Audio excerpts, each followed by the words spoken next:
Hey everyone, welcome back. So in the following slides, I'm going to document just some of the key principles that I usually follow when I'm shooting preparations.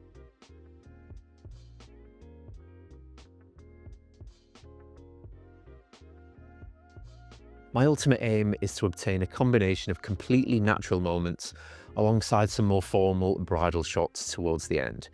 I never usually want my shots to look posed, but I still want them to look incredible. Now, this is especially the case towards the end when the bride is getting dressed. I'll typically shoot my prep footage with minimal gear. I'll use a single camera body and I'll use my 50mm lens. What I don't want to do is overface anyone with equipment. If I can leave my bag somewhere else, then I will. There'll certainly be no monopods or stands. It's literally always just going to be me and a small camera in my hand. One of the first things that I'm going to do when I get into the room is find my zones. In virtually every room that bridal preparations take place, you can allocate different zones. You will have a makeup or a messy zone. You'll hopefully have a window channel. You'll have a detail spot. You may have a seated area. And if you're really lucky, you'll have a second special room. Now, we'll come to that later on. So using these zones lets me look at some key aspects. My first port of call is usually to work with my window channel. You'll notice that natural side lighting is always a key ingredient of most of my preparation footage. You'll see this time and again in my films. Here's an example. We've had many ups and downs together, and through every single one, we've come out stronger together. In you, I've found a partner, a companion, and most importantly, my best friend. You always encourage me to do better and put the best version of myself forward. You truly bring the best out of me.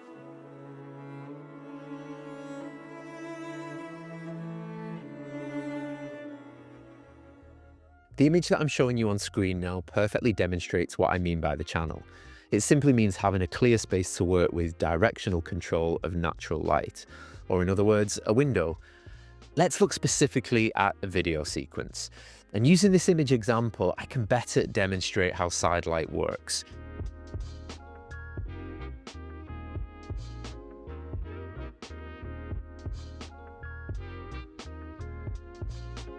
You can see how the light enters the building here from the left-hand side. By placing my subject side onto this, I can achieve the moody 50-50 lighting look that you'll typically see in most of my films. All I'm doing, as mentioned earlier, is exposing for the highlights and not the shadows. Again, here's a quick diagram that hopefully explains what I mean.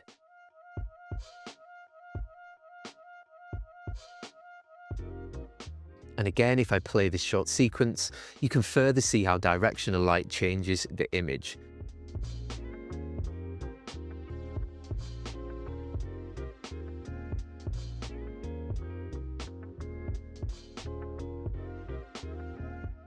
It's all about working, when possible, at a 90-degree angle to the light source. Whether it's coming from the left or the right, it really doesn't matter. Once your subject is in place, you can then move around more freely. This short sequence, which we looked at earlier, now demonstrates how you can vary your position on a static subject.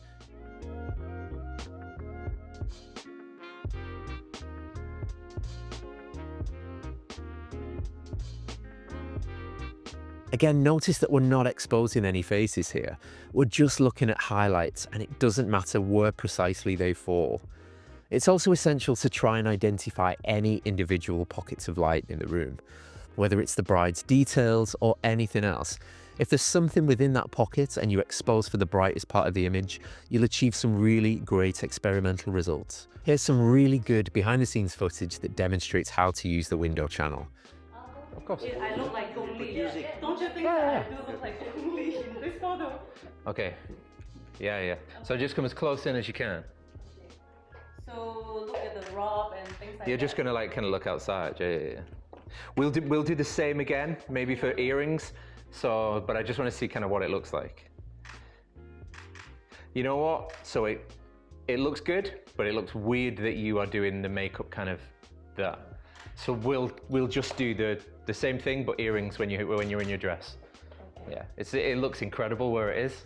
The lighting, everything. Yeah, the lighting's incredible, but we're kind of like, why are you doing the makeup from behind? Yeah, a little bit.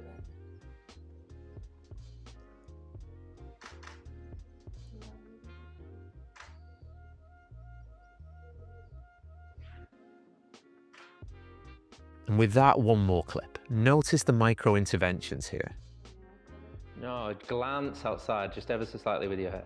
Yeah, and relax.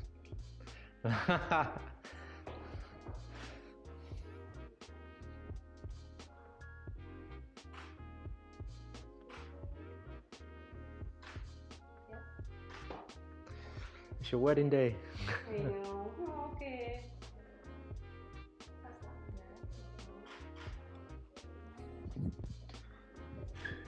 No. And that's everything.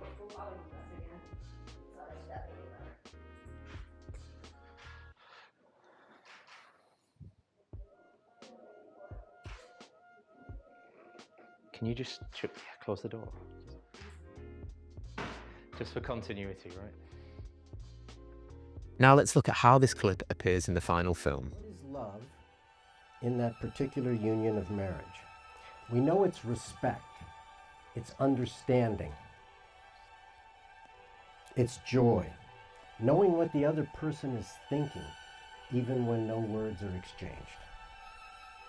Clearly, it's stability, selflessness, and compassion. It's what... Moving on, let's look at how we can duplicate this approach for the guys. My entire approach for shooting the groom or the guys is always to make it as quick and as painless as I possibly can. I usually want to be in and out within 10 minutes. And even in a tight space, the same window trick never fails to deliver fast results that usually look okay. Let's take a look.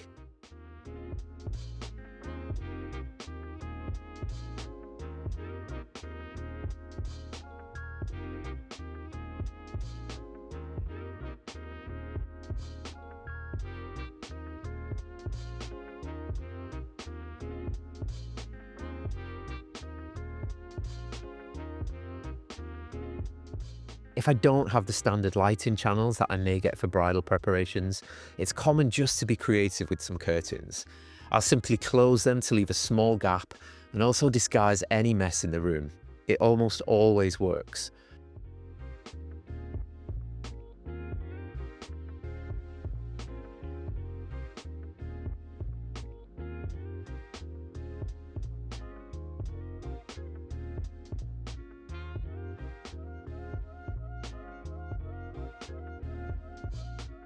And again, here's some more behind the scenes footage demonstrating this very same technique. This is as uncomfortable as you'll be all day. It's got to be the most uncomfortable moment of the day, right?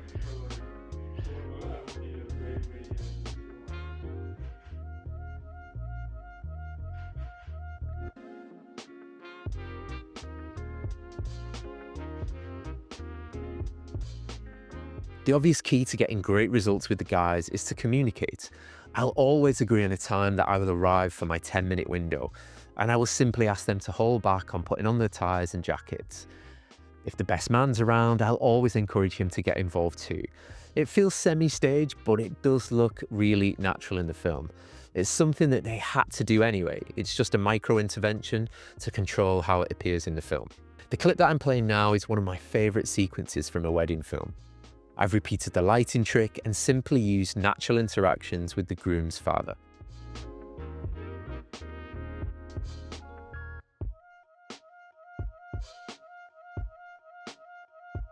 One thing that I do always keep in mind with groom's preparations is that it may not always be possible.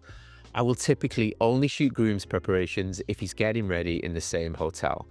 If I'm shooting alone, which is 99% of the time, I'm never going to travel to a different location to cover the groom. So moving on from the guys, one thing that I love doing with preparations is to look at balance. If I generally know that my day will feature a degree of brighter images, then I'm happy to shoot my preparation footage a lot darker. And this also works in reverse. I knew that in this New York film that the ceremony and evening would be extremely dark, and for this reason I suggested that we shoot the groom's preparations outdoor, simply to add a little bit of balance. Same for this winter wedding. The preparations can be shot lighter to counter for the darker images that you will see later on in the day. So going back to that lighting setup, What do I do once I have my subject in that channel? Well, I'm always going to try and sprinkle in as much natural moment as I can. This can be veil fixing, earrings, perfume, shoes. As long as it's done in the channel, I really don't mind. They're all things that need to be completed, so why not simply do them in the good light? This also involves bringing in a chair. I'll identify the best chair to use early on in the day, or I'll even go and find one. All I'm doing is bringing the chair into the same lighting channel. And what happens if I miss something? If I miss that really nice cheers or the earring shot, I'll always ask them to do it again. I miss things all the time. We all do. It's perfectly normal. It's better to get the shot in the end by making a joke out of the fact that you missed it in the first place. Watch this behind the scenes footage where I asked the girl to repeat the movement. I knew that it would look great and it was too important to miss. The long one needs to go forward. Yeah, like this one. Can you do that again? Where you just do this? It looks good. All the movement. And open up the wing.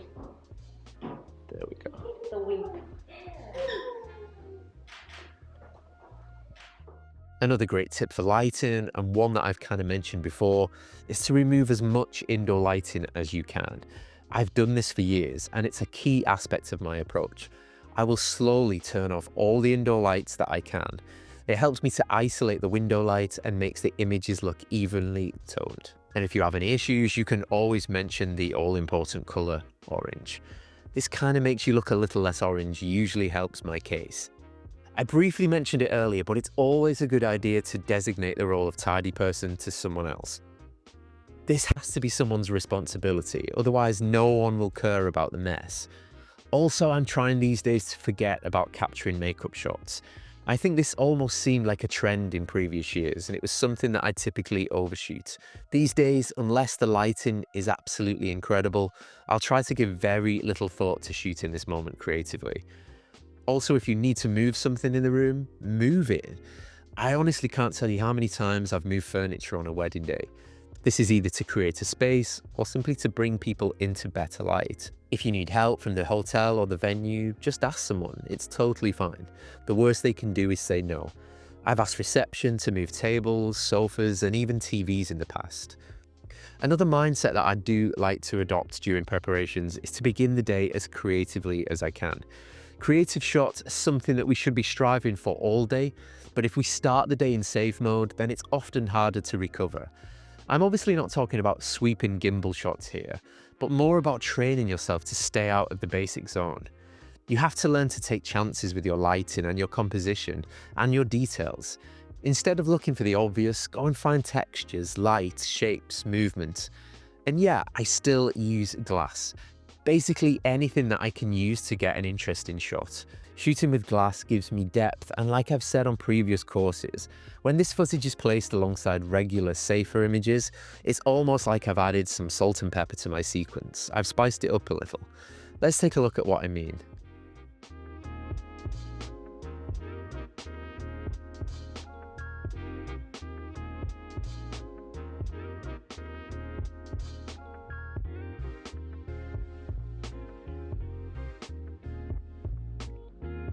With preparations, I also aim to shoot with 95% creativity and 5% safety. You need to train yourself to avoid the normal during preparations. And never forget that the creative shots will always be interspersed between safe and narrative shots. So don't ever worry that something is a little too wacky.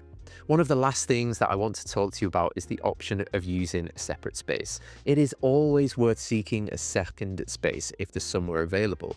It could be a parent's room that is tidier than the bride's room, or even a library or any other unused area. But you have to remember to ask about this and to go and seek it out. The difference that it can make to your shot is huge.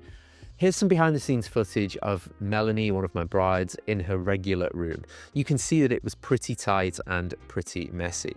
So we ventured away for the last section and we found an empty space. Now, we didn't have permission, but we found a grander library space that we simply used for the final bridal portraits.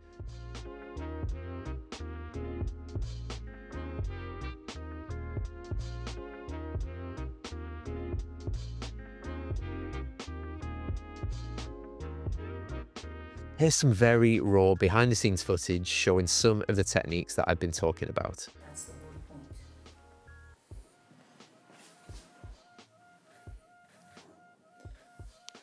I just feel so anxious. Yeah. No, I think just a little bit tight. Because it's only one.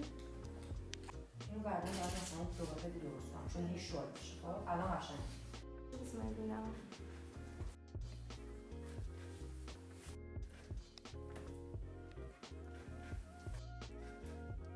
You know where she would be?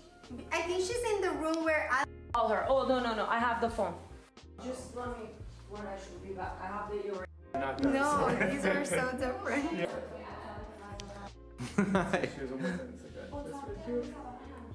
Let's actually put the earrings over here by this Yeah, mirror. I've turned the lights off. I've placed the bride and the bridesmaids into the best light. I'm moving around them to find creative angles. I've brought in a chair. I've thought about the activities that they can do, natural activities, the earrings, the shoes, the veil. I've played with the light, and I also piggybacked a little off the photographer. Now let's look at these shots in the final film. They look a little bit different, right? We've had many ups and downs together, and through every single one, we've come out stronger together. In you, I've found a partner, a companion, and most importantly, my best friend. You always encourage me to do better and put the best version of myself forward. You truly bring the best out of me.